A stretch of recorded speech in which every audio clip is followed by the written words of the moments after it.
президенттің жұмысы қалай үйлестіріледі, алдағы уақытта егер бір палаталы парламентке көшсек деген сұрақ туады. Менің ойымша бәрі сценарий бойынша емес, заң тұрғысынан болу керек. Ендеше сенат таратуының қандай қажеті бар? 6, 7, 8, 9 айға дейін екі ортада жүріп қалады.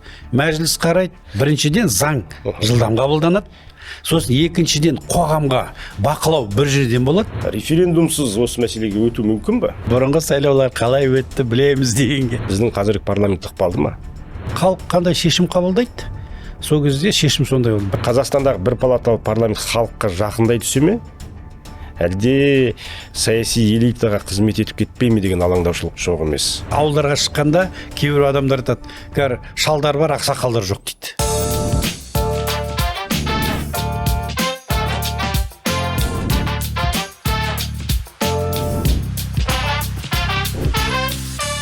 Ассалаумағалейкум, қымбатты достар, эфирде Баптаймсты бастаймыз. Бүгінгі біздің тақырыбымыз өте өзекті. Білесіздер, мемлекет басшысы Қасым-Жомарт Кемелұлы Тоқаев биылғы жолдауында бір палаталы парламент мәселесін көтерген еді, және оны талқылауға бір жылдай уақыт берді. Қазір енді қызу талқы жүріп жатыр, жұмыс тобы құрылды.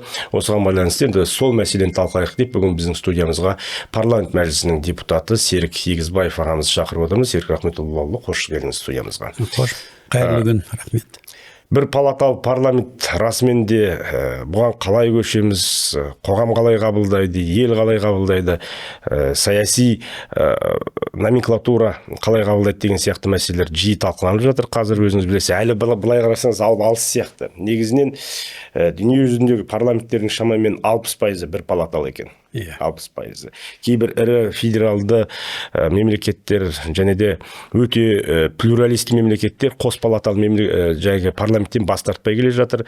Енді бір палаталы жайғы парламентке мысалға Моңғолия, Дания, Швеция, Жаңа Зеландия, Өзбекстан әрқайсысы өзінің конституциялық тарихи контекстіне сай бір палаталы парламентке көшкен етін. Енді бізде Қазақстанның өзіндік ерекшелігін ескерсек, нақты қандай тәсілдер қазір қарастырылып жатыр деген сұрақтан бастайықшы бүгінгі тақырыбымызға. Жақсы, рахмет, тағы да қайырлы күн. Қойылған сұрағыңызға мен әрбір елдің өзінің ерекшелігі болады. Солай ғой.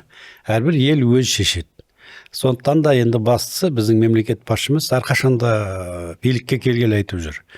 Осы қоғам үшін, ел үшін бір маңызды шешімдерді қабылдау керек болса, біздер оны халықпен ақылдасып, яғни айтқанда референдум арқылы шешеміз. Және де біздер бірнеше референдумдарын өткізіп алдық. Мысалы, былтыр АЭС-қа байланысты 22-ші жыл конституциялық реформамызды бастадық. Қазір соның жалғасы болып жатыр. Сондықтан да қалай қабылдайды дегенде, ертең сол қазір дайындық жұмыстары болады 26-ші жылы президент белгілегендей. Сосын 27-ші жылы енді қазіргі жоспар бойынша референдум өтеді. Сол кезде халық қандай шешім қабылдайды? Сол кезде шешім сондай болды. Бірақ та біздер халыққа өзіміздің ұсыныстарымызды, халықаралық тәжірибелерімізді көрсетіп, тиімділігін, әрине ақиқат әрқашанда ортада болады. Ақиқат. Мысалы, бір елде өзіңіз айтқандай қос палаты, бір елде бір палатылық. Соған қарағанда, мысалы, сіз жаңа көптеген соның ішінде европалық елдердің мысалдарын келтіріп отырсыз. Мына біздің біздерге жақын мына түркі елдерінің бір көшбасшылардың бірі Түркия елін алып қарасақ, олардың тарихтарын, парламенттік тарихын. Олар 1920 жылдан 1961 жылға дейін оларда бір палатылық парламент болды. Содан кейін 61 жылы олар конституциялық реформа істеп қос палатаға көшті. Қос палата 21 жыл жұмыс істеді. 1982 жылы олар қайтадан конституциялық реформаны өткізіп, қайтадан бір палаталық реформаға көшті. Сол тек қана мына бір үлкен 85 миллион халқы бар. Соның 40 миллионға жуық сайлаушылар бар. Үлкен ел, және де біздерге жаңағы саясат жағынан болсын, тұрмыс біздерге жақын елдердің біреуі ғой, Түркия. Солардың да тәжірибесін қарағанда да ол түсінуге болады. Олар мына қанша алдында бір 60-70 жыл сол жүйені қарап зерттеп, біресе қос палаты, біресе бір палатаға көшіп келатыр. Сондықтан біздің де елде осы мәселе кем дегенде бір кейбір сарапшылардың айтуына байланысты 20 жылдан астам талқыланып келатыр. Осы бір палатылық керек па, қос палатылық керек па деп. Сондықтан мына нақты соның шешімін қабылдау үшін осындай саяси шешім қабылданды, соған дайындаламыз, көреміз, бірақ та оны референдумда халық шешеді. Халық шешеді. Кейбір азаматтар мысалға референдумның қаншалықты қажеті бар, онсыз да бәрі түсінікті. Халықтың қалап отырғанда мысалға бір палаталы парламент деген мәселелерді келіп айтып жатыр. Референдумсыз осы мәселеге өту мүмкін ба? Референдумсыз негізінде мүмкін. Ол бірақ та ол біздің мемлекет басшымыздың, президенттің өзінің жеке ұстанымы. Ол мысалы парламент деген не? Мысалы, әрбір дамыған елдің үш жаңағы билік бұтақтары болады, біз. Енді жаңағы сот, өкілдік, парламент және де атқарушы органдар. Ол солай қалыптасқан тарихи, және тек елдердің бәрі осы формат ұстап отырады. Сондықтан, бірақ та оның ерекшелігі мына парламенттің. Ол ең жоғарғы заң шығару органы ғой. Қандай заң болады, қоғам солай өмір сүреді. Соған мына шығарған заң әрбір адамның жаңағы жағдайына әсер ететін шешімдер парламенттің. Сондықтан да ол тек қана қоғамның өзі шешкен дұрыс болар деген президенттің ұстанымын біздер де толық қолдаймыз. Сондықтан оны қазір тек қана мына біздің конституцияға да байланысты парламенттің мүмкіндігі бар. Оны референдумды өткізбей, оны тек қана парламент қабырғасында тиісті өзгерістерді енгізіп қабылдап жіберуге болады. Ол да заңды болады. Бірақ та міне президент емес дейсіз ғой. ол да заңды болады. Бірақ та президент сондай шешімді қабылдады, біздер оны толықтай қолдаймыз. Халықтың өзі айтқан дұрыс болады. Өзіңіз айттыңыз. Тек қана сарапшылар емес, қоғамның өзінде енді бөлініп кетті деп айтуға болмайды. Бірақ та әртүрлі пікірлер айтады. Біреулер сол әлеуметтік желідегі ойларға қарап айтып отырғанымыз ғой. Мысалға халықпен сөйлесесіз, сұхбаттасасыз, енді басым көпшілігі сол референдум өткізбей-ақ, негізі енді қалайтынымыз да сол деген сияқты мысалдарды көп келтіріп жатыр. Енді Қасым-Жомарт Кемелұлы Тоқаев мына күшті президент, ықпалды парламент және де есеп беретін үкімет қағидасының сақталатынын айтты. Осы жерде мысалға ықпалды парламент пен президенттің жұмысы қалай үйлестіріледі? Алдағы уақытта егер бір палаталы парламентке көшсек деген сұрақ туады. Сіз қалай ойлайсыз? Ол біріншіден ол ондай ұстаным, ондай қағида біздің біріншіден негізгі біздің конституциямызға да, біздің конституциялық күші бар заңдарына да қайшы келмейді. Мына ең негізгі ата заңымызда да, конституцияда президенттің де құзырлары, парламенттің құзырлары, үкіметтің құзырлары нақты жазылған. Ол жерде мына жаңағы талқыланып жатқан, жоспарланып жатқан реформа ешқандай бір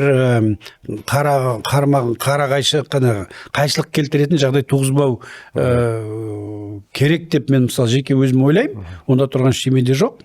Бірақ та парламенттің өзінің негізгі құзыры бар. Бірақ та президенттің жаңа өзіңіз келтіріп кеткен саяси формуласы ықпалды парламент болу керек. Және де осы президент осы қағиданы жариялап, оны жүзеге асырап бастағаннан кейін ол нақты дәлелдермен де айқындалып жатыр. Бір мысал келтіруге болады. Бұрын сонды болмаған кезіндегі есеп палатаны жоғарғы аудиторлық палатындағы бүткіл елдегі қаржыны, бюджетті, барлық саладағы соны тексеріп, қарап, оны келіп жылына 2 рет парламенттің алдында есеп береді.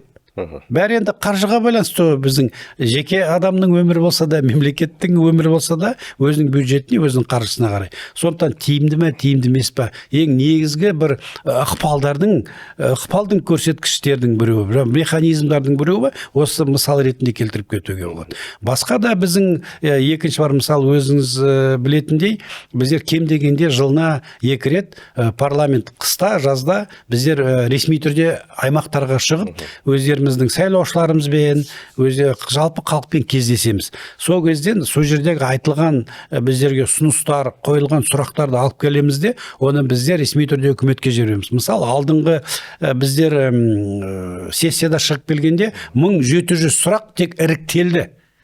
Мысалы, біздің парламентте 6 фракция бар. Кейбір сұрақтар қайталауы мүмкін ғой. Соларды іріктеп біріктіргеннің өзіне 1700 сұрақ біздер үкіметке жібердік. қазір үкімет соның біздерден 1-2 айдай уақыт сұрады. Әрбір қойылған сұраққа нақты жауап.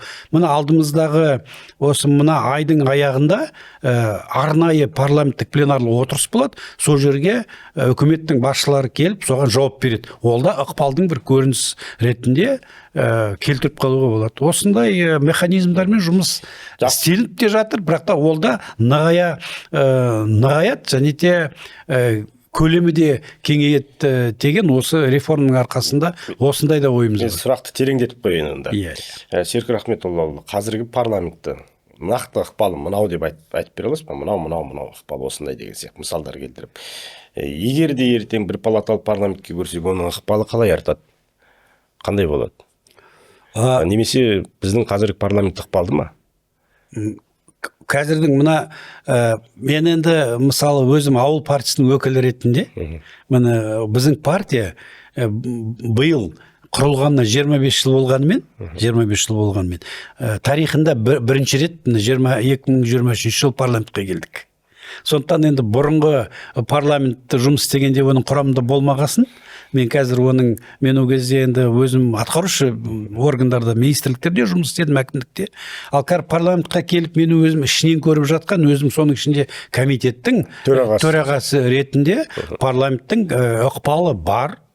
Парламенттің алдына үкімет басшылықтардан бастап әртүрлі министрлік, сол жергілікті әкімдіктердің де өкілдері, жауапты қызметкерлері, егер де қоғамнан көтерілген бір мәселелер болса, олар енді ең басты депутаттарға айтылады кел дегенде. Біздер өкіл болғасын сайланған. Біздер оны шақыртып, қандай сұрақтарға қойсақ та міндетті түрде жауап аламыз, және де шешілетін жолдар керек болса, талап қойып, бақылауға да алуға толық мүмкіндіктеріміз бар. Сондықтан парламенттің ықпалы жаңағы толық қанды бар деп айта аламын. Ендеше сенат таратудың қандай қажеті бар? Негізінде сенат таратудың қажеті ол мына қазір тек қана сенатты таратып жіберу мақсат емес. Сенат кезінде, мысалы 95 жылы біздер кішкене тарихқа қарасақ, сенатты қабылдау ол кезде басымдық кішкене саяси шешімге кетті. Мына қажеттілікке, мына экономикалық басқа тұрғыдан, әлеуметтік тұрғыдан емес. Ол кезде енді сіз тарихты да жақсы білесіз. Сол кезде алдындағы жоғарғы кеңес болды, 365 депутат болды. Ол кезде. Сол кезде көптеген заңдарды қазір сол кезде істеген, мына 98 мәжіліс депутатының бір өкілі, ол Жигули Дайрабаев, біздің фракцияның мүшесі, біздің партияның мүшесі. Ол кісі жоғарғы кеңестің мүшелерінің біреу болған. Жалғыз қазір өкіл. Сол кезде айтатын еді. Әрбір жаңағы заңды деп айтпағанда, әрбір 2-3 заңды өткізу үшін президенттің өзі келіп, комитеттердің отырыстарында 2-3 сағаттан отырып, соны өзінің дәлелдерін айтып, оған көпшілігі депутаттар мүмкін көнбей, әлде жаңағы сана айтып, сол кезде сондай енді бір текетірес деп айтуға дұрыс болмас, бірақ та сондай қарқынды жұмыс депутаттардың көзқарасынан жүрді. Нағыз демократия сол кезде болды дейді. Бірақ та сол дұрыс па, дұрыс емес па, сол кездегі президенттің көзқарасымен, атқарушы биліктің көзқарасымен қарағанда, мына жоғарғы кеңес кішкене мазасыздық туғызған сияқты. Қоғам ішінде. Қоғамдық ішінде емес, биліктің ішінде. Биліктің ішінде кішкене сондай мазасыздық жағдай туғыздырып президентке, жалпы билікке. Сондықтан сол кезде 95 бір саяси шешім қабылданды да, сенат екі ортадағы бір екі жақты теңестіретін орган ретінде қабылданды да, біздердегі енді сол кезде тәуелсіздік алып атқан жылдарымыз. Әлі біздің тіпті заң негізінде құрастырылған жоқ. Жалпы біздің үкіметтік құрылымдарымызда жаңа құрылып жатқан кезде сол саяси жағынан сол шешім дұрыс болғанда болар деп өзім есептеймін. Бірақ та міне уақыт өтті.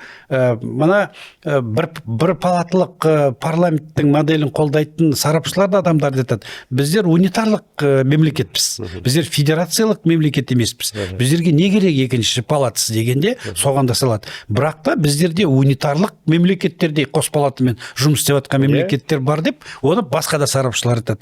Енді біздер қазір оны практикалық негізден қарасақ, қазіргі мына парламенттағы жұмыстан қарасақ, мысалы, қазір ол өзінің рөлін атқарып, осы өзінің миссиясын атқарып болған болар деп мен өзімде жеке осындай пікірім бар. Неге? Мысалы, қазір Сенат соның ішінде мына 2022 жылы өткен конституциялық реформаның аясында мәжілістің құзыры кеңейді. Қазір заңды тек қана мәжіліс қабылдайды. Сенат оны тек қарайды да қабылдайды, әлде өзінің бір ұсыныстары болса қайтарады да, кішкене оның рөлі енді азайды деп айтпай-ақ қояйын, бірақ та құзырдың бәрі мына мәжіліске кетті. Бірақ та ал практикалық тұрғыдан қарасақ, қазір кейбір заңдар бар, мысалы қажетті заңдар, заңның бәрі қажет қой, 6, 7, 8, 9 айға дейін екі ортада жүріп қалады. Мәжіліс қарайды, Сенатқа барады, осы сессияның өзінде бір 3-4 заңды біздерге қартады, екі ортада қаралып жүреді. Ал қазіргі таңда біздерге шұғыл және енді әрине сапалы заңдарға қабылдау керек. Сондықтан бір палаталы парламент болса, ол практикалық тұрғыдан дұрыс болады деп есептейміз. Жақсы. Біріншіден заң жылдам қабылданады. Сосын екіншіден қоғамға бақылау бір жерден болады. Мысалы, қазір енді ондай сілтеме істелмейді әрине, бірақ та бір заң неге қабылданбайды десе, ол біресе мәжілісте қаралады, біресе сенатта қаралады, екі ортада жүрген заңдар. Бірақ та міне қазіргі жаңағы мына жылдамдыққа, заманға салай кішкене жылдам деп отырсыз ғой, енді мен сұрақты басқаша қояйық онда. Қос палаталы парламенттің басты аргументі бұл заң жобалар екі түрлі құрам, екі түрлі саяси аргумент, логика арқылы сүзгіден өтеді. Ол асығыстықты азайтып, қатерлердің деген сөз тырнақша ішіне алып қойшы, алдын алады деген негізгі.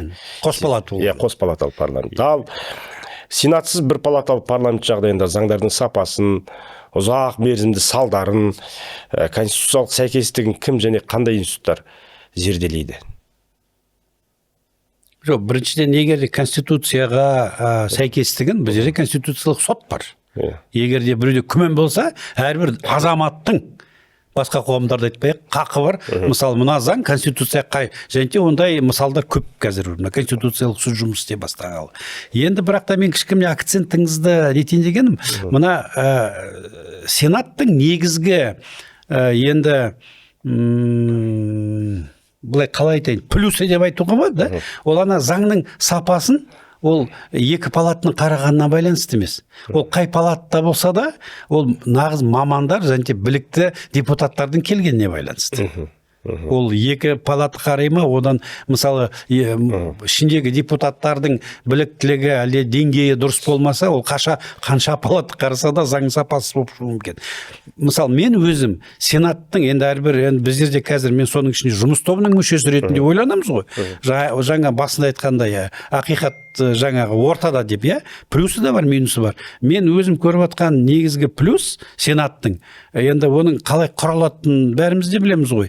Ол Сенаттың мына өкілдік нормасы. Әрбір аймақтың міндетті түрде Сенатта екі депутаттары сол аймақтың мүдделерін қорғап, сол аймақтың мәселелерін көтеріп жүретін сондай жүйе ол. Ал қазіргі мына бір палатылық, соның ішінде тек қана партиялық тізіммен бола ма деген ұсыныс және талқылап жатқан мәселе, ертең ана аймақтардың өкілдіктері тең бола ма, тең болмай ма? Мәселе сонда жату керек. Алаңдататын әңгіме ол ана кішкене заңның сапалылығына емес. Қазіргі мына аймақтардың, соның ішінде нақты ауылдардың, ірі қалалардың жаңағы өкілдігі жоғалып кетпей ма болашақ парламентта? Сол жағынан қарауымыз керек. Өте дұрыс айтасыз. Енді сол сұраққа оралайық онда. Жақсы. Сіз өзіңіз сұхбаттың драматургиясын өзіңіз жазып беріп отырсыз. Енді талқыланып жатқан мәселе. Негізінен о баста мына конституциялық реформа жүргізілген кезде сайлау туралы заңды өзгерттік. Иә. Оны халықтың таңдау еркін кеңейтетін 10 қадам ретінде атап өткен едік. Иә. Сол кезде аралас сайлау жүйесінде сайлаушылар өз өкілдерін тікелей дауыс беру арқылы парламентке өткізе алады, жекелеген тұлғаларға. Алайда алдағы сайлауда бір мандат округтер жүйесі алынып тасталатыны айтылды. Жаңа өзіңіз оған тоқталдыңыз. Бұл түпкілікті шешім бе? Мысалға, бұл мәселе әлі талқылауға жата ма дегендей. Себебі кейбір азаматтар ешбір партияның көзқарасымен келіспей, ешбір партияның мүшесі болғысы келмейді. Ондай азаматтар білесіз қоғамда толып жатыр. Одан кейінгі тағы бір елді алаңдататын мәселе, ертең партиялық тізіммен өткен кезде, баяғыда біз білеміз сайлаулардың қалай өткенін, алаулатып, жалаулатып, әншілерді, танымал адамдарды, спортшыларды Геннадий Головкиннен бастап деген сияқты. Қайрат Нұртас дейміз ба? Саяси технология. Саяси технологияның бір тәсілдері алдыға салып қояды да, парламентке баратындардың көбісі сол халық танитын, халық көретін. Жоқ, партиялық тізіммен баратындардың көбісі сол енді партияның мүшелері, әкімдер, ежелден келе жатқан саяси билікте жүрген элита деп айтайық. Сондай азаматтар өтеді. Ал шындап партияда жоқ, мысалға, айрықша пікірін айтып көзге түсірген жекелеген тұлғалар өтпей қалатын.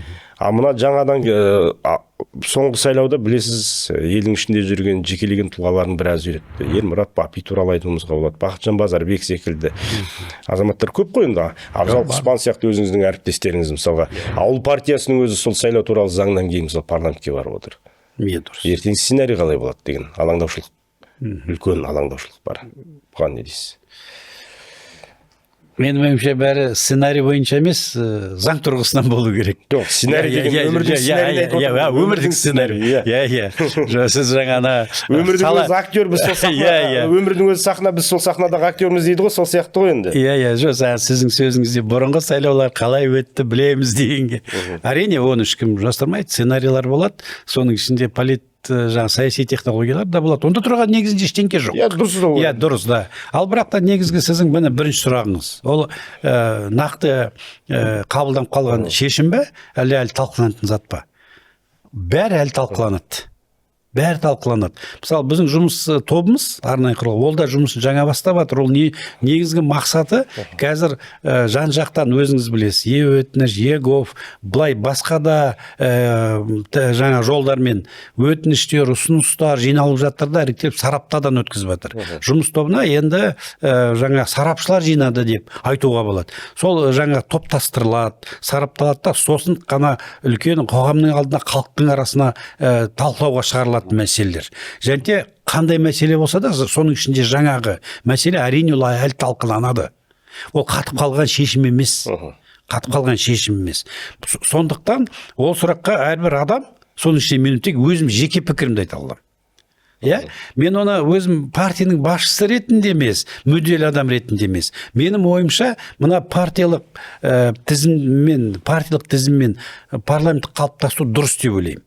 Біріншіден, шын ойыңыз ба? Шын ойым. Мен тек қана, мен кезінде осы парламентқа да 99 жылы бір жаңағы мандаттық округпенде түсіп көрген азаматпын. Алдында маслихатқа да түстім. Енді мына осы жолы партияның тізімімен келіп парламентқа, мен енді ол үрдістердің бір ішінен де жан-жағынан көрген адамын деп айта аламын. Бірақ та ата-бабаларымыздың мақалы айтылғандай, жалғыздың үні шықпайды, жаяуыздың шаңы шықпайды деген принциптен қарасақ, әрбір теорияның бағасын беретін ол практика. 22 жылы өзіңіз айтқандай жаңа осындай жақсы қабылданып, 29 әріптесіміз бір мандаттық округтан сайланды. Олардың жұмыстарында күмән жоқ. Жұмысты жақсы істеп жатыр. Дегенмен әрбір депутаттың артында бір үлкен саяси күш. Мысалы, ауыл партиямызды алайық. 300 мыңға жуық мүшелеріміз бар. Басқа партиялардың да жаңа мыңдаған мүшелері бар. Ол күш, ол қоғамдағы, әрбір қаладағы, әрбір ауылда. Ал және де парламент, ол ең жоғарғы заң шығарушы орган. Ол тек қана бір салаға, әлде бір аймаққа тиісті заң шығармайды ғой. Ол жалпы елге, жалпы салаға, жалпы стратегиялық бағыттағы заңды шығаратын орган. Сондықтан ол жерде көзқараста сондай деңгейде болу керек.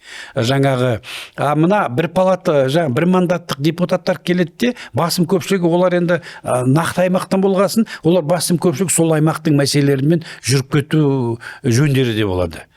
Онда тұрған ештеңе де жоқ. Оларға сондай талап қойылып жатыр сол жерден. Сен келдің бе, сен сол ауылдың жолын, суын бәрін шеш. бірақ та енді жалпы біз жүйені алайық. Қазір тек қана парламенттік реформа жөнінде айтып жатырмыз ғой. Ал бізде маслихаттар бар. Облыстық маслихаттар, мысалы, қазір аралас сайлаушылар. Ал аудандық маслихат түбегейлі жаңа бір немен. Сол жергілікті жердің олардың да қазір мүмкіндіктері де аз емес мәселе шешуге. Сондықтан міне стратегиялық алайық, мысалы, мемлекеттік бюджет.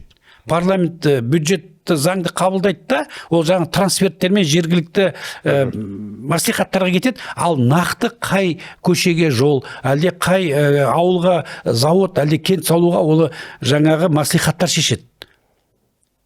Жалпы бұда басым көпшілік қазір салықтың өзін жергілікті органдарға беріп жатыр. Яғни жергілікті бюджеттерді кім қабылдайды? Маслихаттар. Сондықтан нақты аймақтардың, нақты ауылдардың мәселелерін, мүдделерін сол жердегі депутаттардың да шешкені дұрыс, құзыр. Ал парламентта бізде жалпы елдің мәселелерін шешсек, ол кезде партиялардың басымдық болғаны, партиялардың жүргендері дұрыс болады деп ойлаймын. Жеке пікірім енді. Бір мандаттық жүйеден бас тартуымыздың басты себебі неде деп ойлайсыз сонда?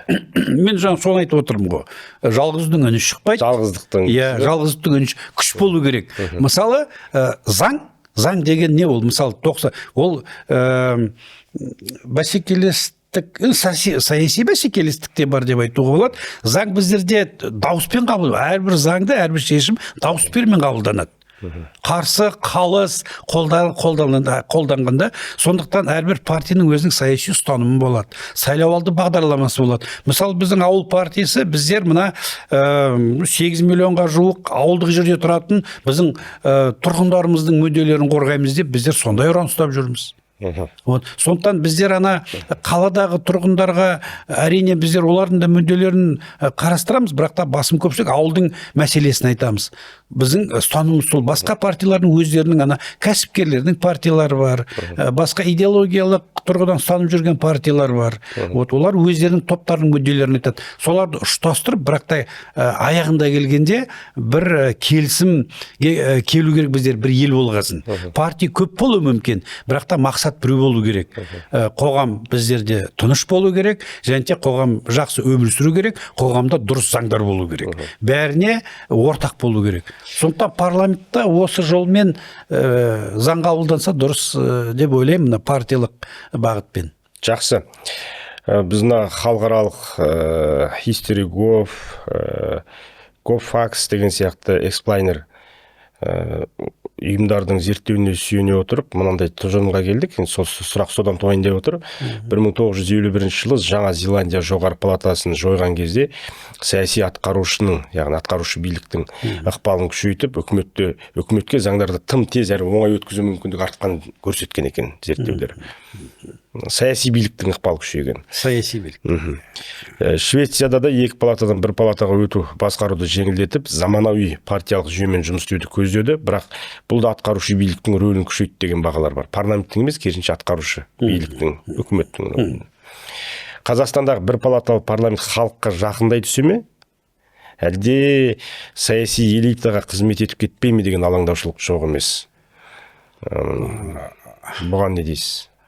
Осы қызмет етіп кетпеудің алдын алу үшін қандай амалдар бар, алғышарттар бар? Өте жақсы сұрақ. Әртүрлі соның ішінде реформада қауіптары бар. Соның ішінде сіздің де айтып отқан қауіптарыңыз да бар. Әрине саяси билік өзінікін көздейді. Парламент жаңағы өзінің позициясын көздейді. Сондықтан жаңа басында айттық қой біздер, тек қана ата заңның өзіне, Конституция 40 бабына жуық біздер өзгерістер енгізуіміз керек. Жаңағы конституциялық деңгейдегі заңға, 50 кодекс пен заңдарға өзгеріс енгізу. Соның ішінде сайлау туралы заңдар бар. Міне қазір соның ішінде қазір жаңа мына архитектурасы деп айтуға болады, болашақ жаңа құрастырылып қаралып жатыр ғой. Сондықтан біздер де өзіміздің партиямыздың тарапымыздан қазір сарапшыларымыз жинап осы тетіктерді ойластырып жатырмыз. Мына саяси биліктің көлеңкесінде кетіп қалмау үшін біздер қандай өзгерістер болу? Ол қайтадан заңға байланысты. Ана оң заңның өзін өзгерткенде, соның ішінде сайлау жөнінде заңды өзгерткенде, жаңа парламент жөніндегі заңды өзгерткенде, сол заңдарға байланысты болады. Солардың қарастырылып қарастырылған баптарына, тетіктеріне, солардың сапалылығына байланысты болады. Қазір мен былай болады деп айтып кетуге қиын болады. Бірақ та қаупі бар, дұрыс айтасыз. Тыңдайтын мемлекет қағидасы реформаның негізгі өзегі ретінде азаматтардан өтініш және платформалар арқылы келіп түсетін ұсыныстардың нақты ескеріліп шешім қабылдау үдерісіне ықпал ету үшін қандай тетіктер қарастырылып жатыр? Сұрақ түсінікті ме? Сұрақ түсінікті. Осы реформаның аясында ма? Әрине ол бір президенттің халық жақсы қабылдаған бастамалардың біреуі деп айта аламыз қазір. Мына тек соңғы 2 жылда, мен жаңылыспасам, мына өтініш арқылы 3,5 миллион, 4 миллионға жуық өтініштер келіп түскен екен. Соның енді басым көпшілігі оңды шешім тапты. Мына кәрі екі ортада, қоғам мен биліктің ортасында, осы қағиданың арқасында кері байланыс пайда болып жатыр. Ал енді Еговты айтып жатсыз. Енді ол кішкене кәсіби бағыт. Ол мына біздің заңдарды, үкіметтің шығаратын нормативтік құқықтық актілерді талқылау жөнінде. Ол портал арқылы соңғы мына 2 жылда 400 мыңдай біздің азаматтар соған кіріп, өзінің ұсыныстарын берді. Ол не айтады? Ол нақты тікелей заң қабылдауға, әлде үкіметтің шешімін қабылдауға тікелей бірінші мүмкіндігі бар.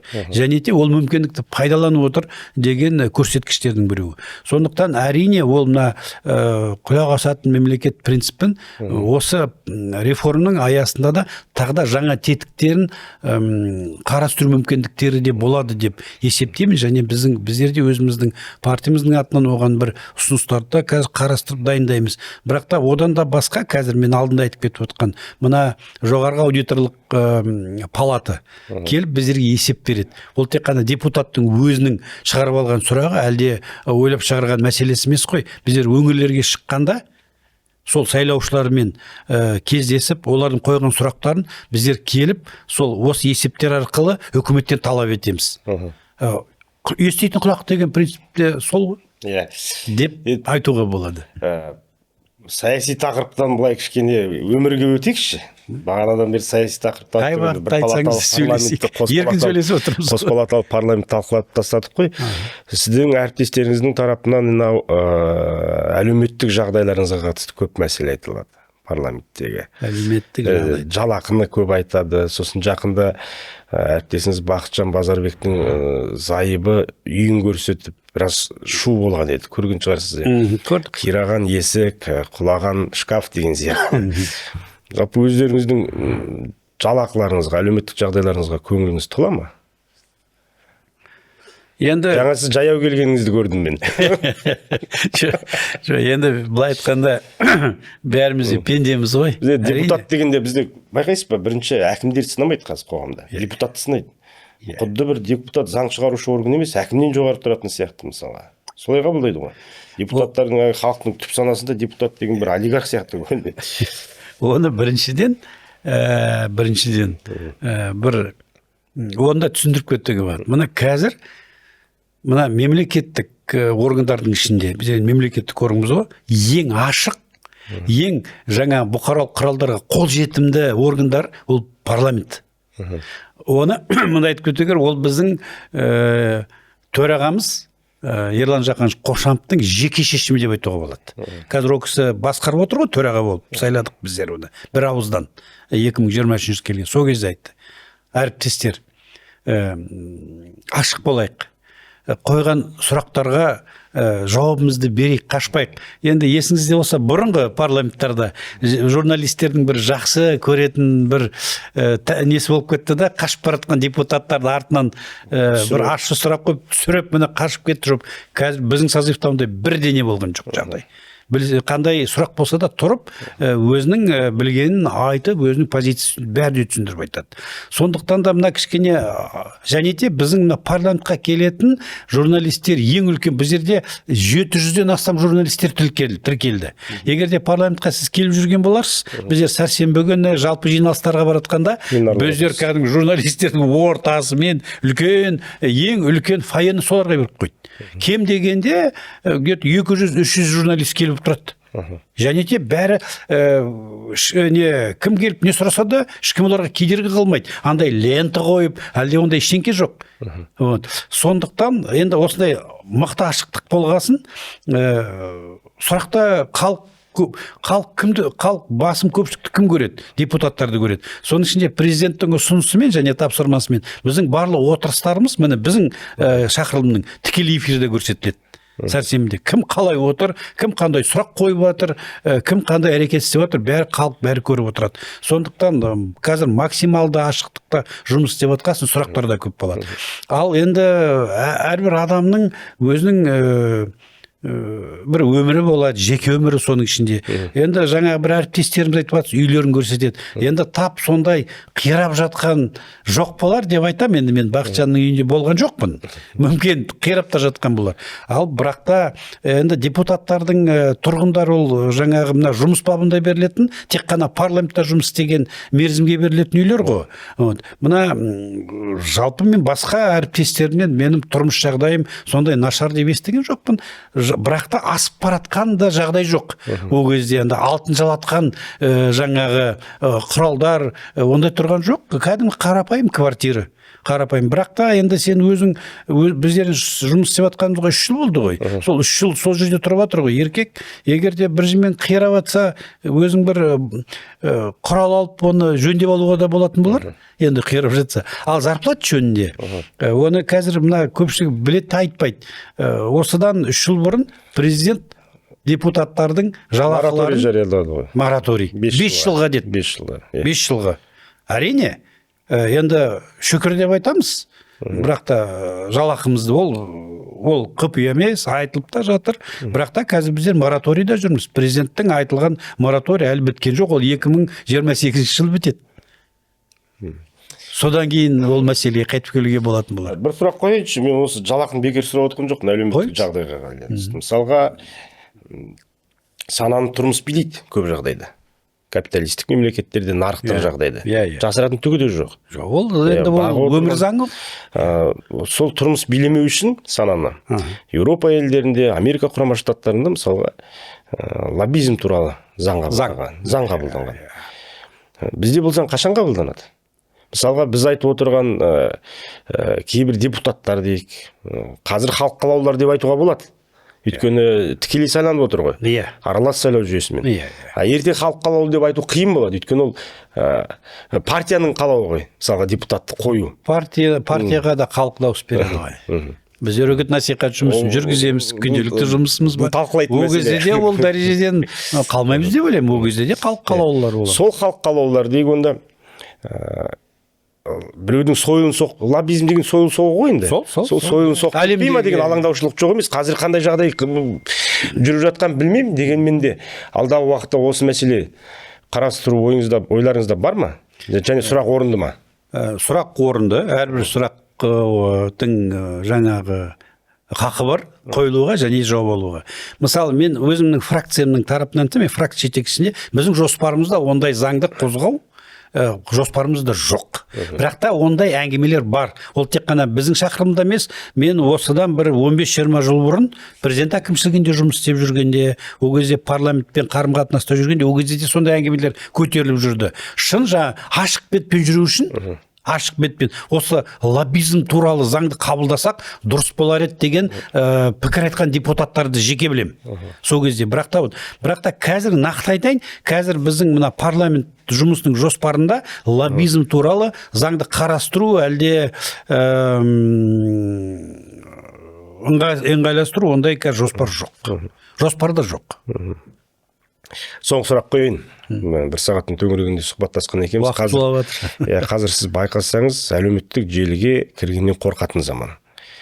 Неден қорқатын? Әлеуметтік желіге, Инстаграм, Фейсбук, Твиттерге кірсеңіз, ТикТокқа кірсеңіз әсіресе, мысалы қорқасыз. Әйтеуір қызып тұрған өсек. Өсек. Біздің өміріміз сондай болып кетті. Біз діни догмадан шыға алмай келе жатырмыз. Догматиктердің, эмоционалдардың заманы болып кетті. Диванный критиктердің. Біз қашан догматиктен прагматикулыққа немесе эмоциялшыл халықтан көрі логикаға, интеллектке жүгінетін ұлтқа айналамыз. Және ол үшін не істеу керек?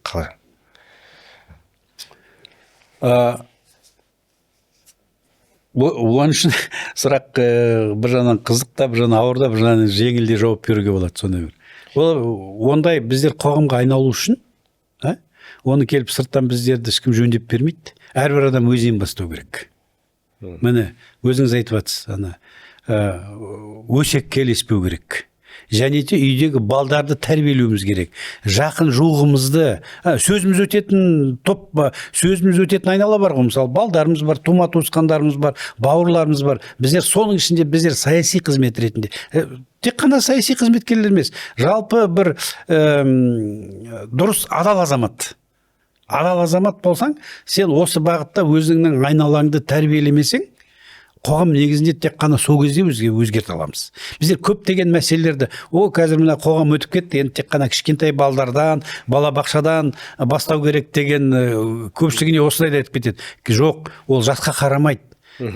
Мына соның ішінде біздер шығыс еліміз ғой, Азия еліміз. Біздің үлкендеріміздің, мысалы, бұрынғы біздің ауылдағы үлкен кісілеріміз, ақсақалдарымыз қайда қазір?